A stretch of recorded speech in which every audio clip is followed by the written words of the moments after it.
Bonjour à tous, c'est Padam pour vous présenter aujourd'hui euh, une petite vidéo issue de mon imagination toujours aussi débordante, à savoir le comment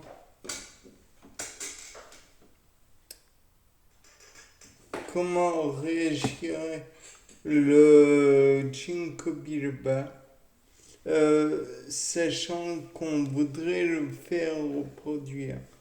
Donc certes, c'est une plante pas forcément magnifique, qui a des retombées un petit peu négatives, puisque on va pas se le cacher, le ginkgo biloba, une fois qu'il a fini de fleurir, il produit des ovaires. Bon, jusque-là, pas de problème. Mais les ovaires, une fois qu'ils ont passé leur date de péremption, puisque le ginkgo biloba ne se reproduit pas, alors le ginkgo biloba, encore une fois, je vais le dire 1 milliard de fois, euh, il perd ses ovocytes, ovules, ovocytes, peu importe. De toute façon, sa cellule sexuelle.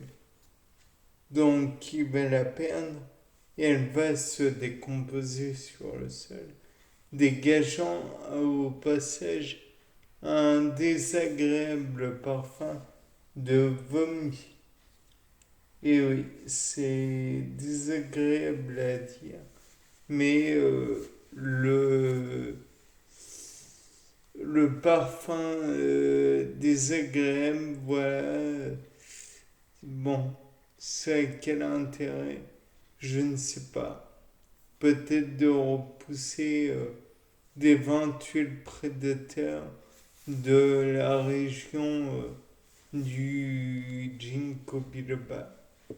Je ne sais pas. Toujours est-il que, au vu, on a envie de dire, bah alors dans ce cas, il y a peut-être des spermatozoïdes. Et bien malheureusement, ce n'est pas vraiment dans les, comment dire, dans les plantes comme je l'ai vu. Donc peut-être que il est possible que ça en soit et que je me trompe. Après tout, je ne suis qu'un amateur en biologie. Donc toujours est-il que le fait est que le ginkgo biloba a des plantes, mais a des ovules, mais qui ne peuvent pas être fécondés. Or, le principe même de l'ovule, c'est d'avoir dans son noyau cellulaire, même si c'est un hémicaryon, un chromosome de type féminin.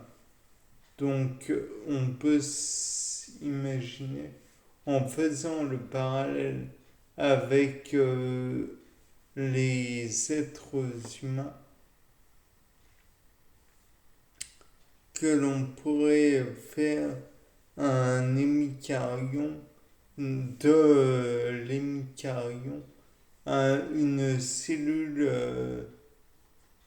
on pourrait prendre de l'hémicaryon le chromosome Y, ou du moins le chromosome femelle, ou ce qui en tient lieu, et on fait un chromosome mâle. Dans ce cas, on prendrait la technique de CRISPR-Cas9 qui est, d'après ce qu'on m'a appris en biologie cellulaire, un genre de ciseau enzymatique pour les chromosomes. Dans ce cas, on vérifierait les genres oui, RECOFGE. Oui, je révisais au passage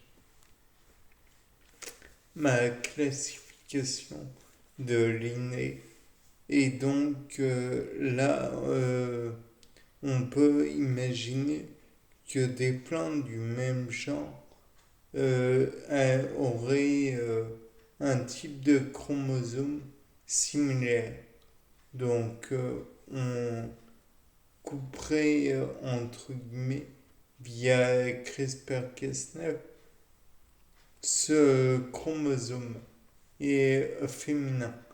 Et ensuite, comme on l'aurait coupé, peut-être pourrions-nous, via un,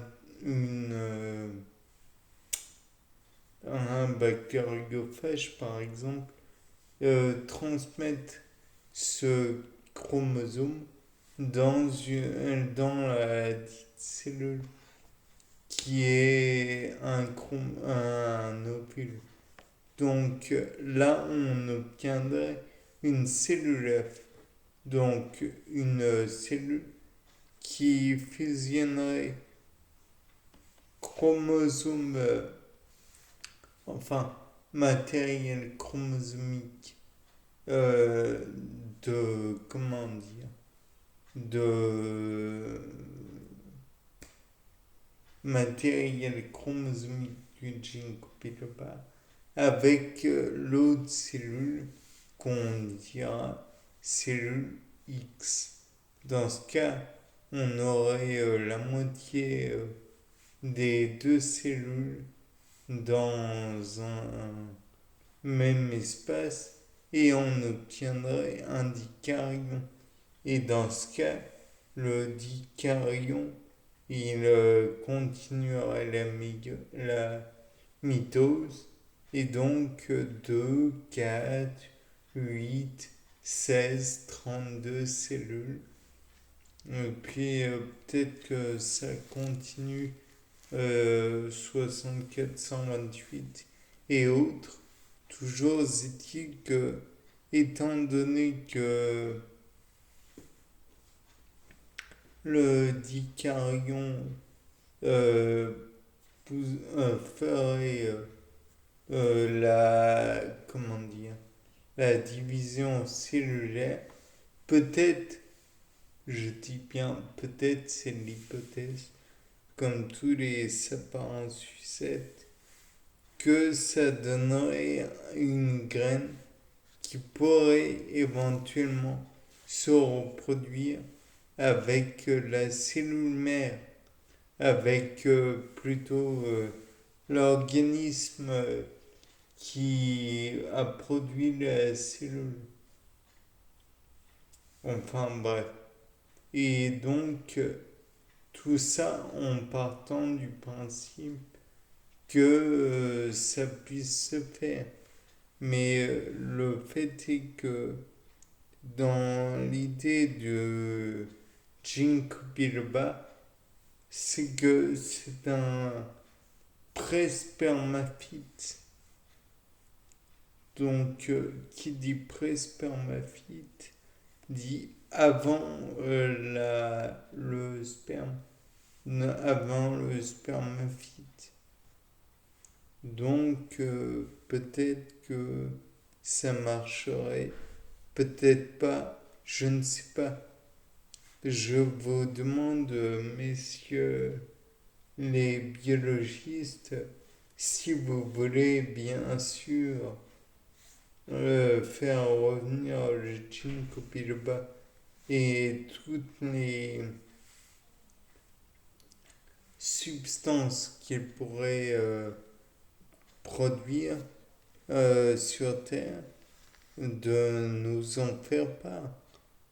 Maintenant, peut-être que la Terre et l'humanité tout entière n'est pas capable d'envisager que cette plante médicinale est intéressante et donc pourrait nous aider dans d'autres principes de la science, de la biologie. Après tout, les ginkgosides, puisqu'il y a et le nom, je crois que l'on donne aux substances contenues dans le ginkgo biloba, ne sont pas très regardées par la science. Ou regardées, mais pas assez explorées mon goût. Bien. Bon, c'était Paul Dame. Au revoir.